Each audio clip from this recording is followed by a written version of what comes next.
Assalamualaikum warahmatullahi wabarakatuh. Waalaikumsalam warahmatullahi wabarakatuh. Bismillah tawakkaltu ala Allah, la hawla wa la quwwata illa billah. Asyhadu an la ilaha illallah wa asyhadu anna Muhammadar Rasulullah. Allahumma salli ala sayyidina Muhammadin wa ala alihi wa sahabatihi ajma'in ma ba'd. Kita lanjutkan hari ini pada halaman 60 baris ketiga. Bismillahirrahmanirrahim.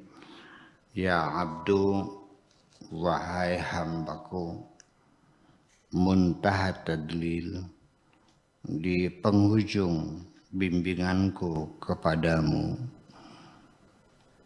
ya, minni daripadaku, an ukallimaka, yaitu aku akan berbicara kepadamu, bikalamin, dengan kata-kata, amuruka, aku perintahkan kamu, bi antukallimani, supaya engkau berbicara kepadaku, bihi, dengan kalimat-kalimatku tadi, yakni bidzalika ayatul Quran, yang dimaksudkan adalah dengan Al-Quran. Wa qul alhamdulillah, katakanlah alhamdulillah, allazi lam yattakhidh walada wa lam yakun lahu syarikun fil mulk, yang tidak pernah mengambil seorang anak dan tidak punya sekutu dalam kerajaan alam semesta ini, walam yakun lahu waliyu, dan juga tidak punya pendukung, minadulli, dari kehinaan, wa kabirhu, dan besarkanlah Tuhan takbira, sebesar-besarnya. Terjemahnya adalah, wahai hambaku, pada penghujung bimbinganku kepadamu adalah tatkala aku berbicara kepadamu dengan kata perintahku, supaya engkau berbicara kepadaku. Maksudnya dengan ayat-ayat Al-Quran. Dan katakanlah segala puji bagi Allah yang tidak mengambil anak dan tidak ada sekutu dalam kerajaan Allah. Tidak ada pendukung berupa kehinaan, dan hendaknya engkau agungkan Tuhanmu sebenarnya. Artinya bahwa kita disuruh berbicara kepada Allah dengan pembicaraan Allah. Maksudnya di sini adalah Al-Quran. Bahwa Al-Quran adalah kalamullah, firman Tuhan, dan kita disuruh untuk berbicara kepada Allah dengan firman Tuhan itu. Artinya dibimbing, diatur sampai mendetail Al-Quran, dan bahkan sampai Al-Quran itu disepakati oleh seluruh umat Islam. Firman Tuhan yang kita terima melalui Kanjeng Nabi Muhammad itu kita yakini kebenarannya, bahkan sampai ketika membaca Al-Quran itu mendapatkan pahala karena dianggap sebagai satu ibadah. Al-muta'abbadu bitilawatihi, tilawahnya itu merupakan ibadah kepada Allah. Sehingga dalam sejarahnya tidak ada satu kitab suci di dunia ini kecuali Al-Quran yang dibaca berulang-ulang tanpa batas oleh pengikutnya, yaitu Al-Quran. Bahkan sampai dengan hafal Al-Quran. Sampai yang aneh sekali, kita sebagai bukti betapa Allah memberikan muntaha tadlil, bimbingan yang semudah-mudahnya itu, sampai anak 7 tahun bisa hafal Quran. Ini dengan logika yang sederhana saja, tidak mungkin pidatonya Pak Harto yang 10 halaman folio ada orang yang bisa hafal. Ini Al-Quran sebanyak itu. itu bisa dihafal oleh anak kecil yang umur 7 tahun. Ini kan satu hal yang luar biasa yang di luar kemampuan kita berpikir. Dan saya sendiri memang kalau saya memang awalnya tidak niat menghafal Quran ya. Karena karena karena ada mata pelajaran tahfidz, jadi ngapain terpaksa. Ya, terpaksa dia sengaja untuk menghafal, sehingga kalau sudah lulus ya udah. Ya karena pernah sekali hafal saja. Itu sampai ketika ada orang membaca Al-Quran salah panjang saja, itu terasa teng di kuping. Iya.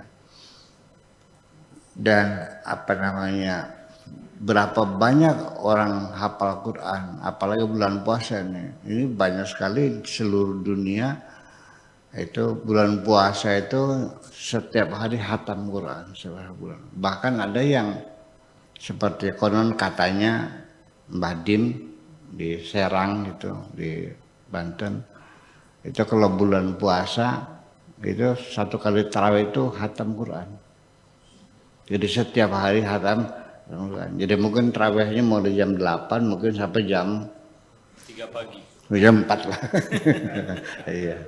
Iya, ada itu banyak para ulama yang kalau bulan puasa itu tarawihnya itu satu kali tarawih itu satu Al-Quran. Ya capek nggak ya? Capek ya mungkin ya. Tapi nggak tahu lah. Tapi yang orang semangat ya mungkin nggak capek. Kalau makmum mungkin yang udah tua tuh ya mungkin dengan duduk sholatnya. Karena sholat sunnah itu kan boleh duduk. Sekalipun dalam keadaan mampu berdiri itu boleh duduk. Sholat tarawih, sholat sunnah qobliyah ba'diyah. Kalau sholat wajib kan kalau bisa berdiri harus berdiri. Kalau tidak bisa boleh duduk. Tapi kalau sholat sunnah itu boleh dengan duduk. Sekalipun dia mampu berdiri. Itu bedanya. Dan bayangkan dengan janji bahwa membaca Al-Quran adalah ibadah dan mendapatkan pahala. Makanya Al-Quran ini dari sejak zaman dahulu kala sampai sekarang itu betul-betul dikawal. Saking banyaknya orang hafal Quran, itu Al-Quran dikawal sejak awal. Yaitu tidak mungkin ada perubahan. Tidak mungkin ada yang hilang dari Al-Quran. Karena saking banyaknya yang hafal. Artinya nggak pernah terjadi di Indonesia. Jepang ngasih Al-Quran sekian banyak, ya mungkin sekian juta Al-Quran sebagai pampasan perang. Perang Dunia Kedua kan Jepang kan kalah. Iya. Salah satunya dia membayar kerugian itu dengan Al-Quran. Ternyata juga terungkap ada salah satu dalam surat Al-Quran itu ada yang kurang huruf. Ya gimana? Ya dibakar semuanya, nggak bisa. Satu huruf saja berubah dan hilang, itu harus betul-betul autentik sekali. Iya. Dan lagi ditambah lagi bahwa Al-Quran itu walau bagaimanapun tulisannya itu melanggar aturan nahwu dan sorof. Karena nahwu sorof kan datang setelah Al-Quran. Ya, jadi kan tidak mungkin Al-Quran disalahkan oleh nahwu dan sorof kan gitu. Itu sampai sekalipun tidak bertentangan dengan kaidah-kaidah nahwu dan sorof, tetap dipertahankan ini minasyudzul, ya artinya satu penyimpangan dalam Al-Quran yang tidak perlu harus diluruskan seperti nahwu dan sorof, dan tetap dipelihara untuk menjaga keautentikan Al-Quran itu sendiri. Banyak sekali Seperti ini, sampai tulis saja juga tidak dipertahankan. Ini saya lihat aja nih.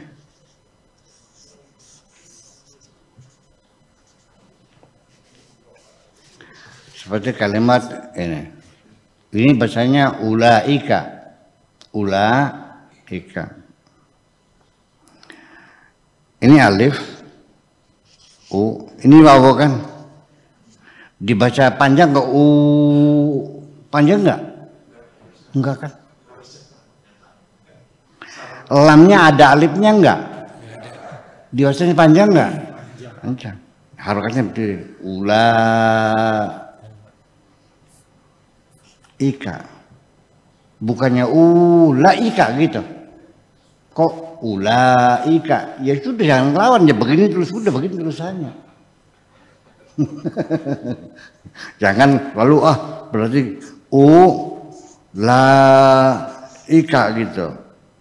Ulaika. Nggak bisa. Ya. Kemudian lagi tulisan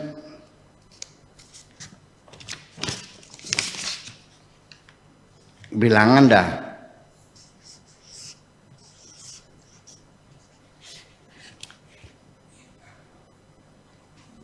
Ini kan kalau dibaca ma'itun kan? Ma'itun kan? Tapi ternyata dibacanya mi'atun.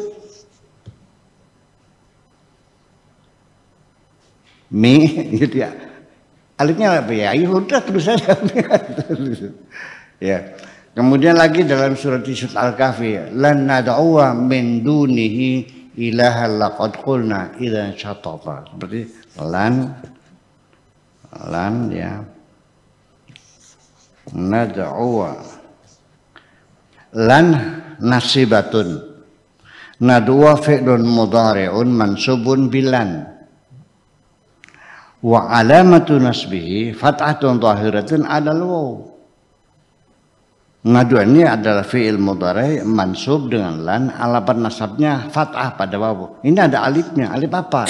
Ya udah jangan dihapus. Kalau Anda menulis surat Al-Kahfi enggak ada alifnya, tak coret dan salah. Jadi memelihara keautentikan Al-Qur'an sampai sejauh itu dipertahankan supaya, dan bahkan sampai terjemahan adalah bukan Al-Quran. Al-Quran itu yang berbahasa Arab, terjemahan bukan Al-Quran. Yang menjadi rujukan adalah bahasa Arabnya. Terjemahan bisa berbeda-beda. Dalam bahasa Indonesia bisa terjadi perbedaan terjemahan antara Muhammad Yunus, bacaan mulia punya Yasin, Nabi Yasin, Al-Quran Depag, Al-Quran Muhammad Yunus dan sebagainya, mungkin berbeda-beda. Ya silakan aja, nggak masalah. Kalau bahasa Inggris, bahasa Perancis dan seluruh bahasa dunia mungkin ada sedikit perbedaannya, nggak ada masalah. Tapi tetap apabila terjadi perbedaan dan menjadi masalah, maka kembali kepada teks yang berbahasa Arabnya, itu sebagai rujukannya. Saya kira begitulah kira-kira.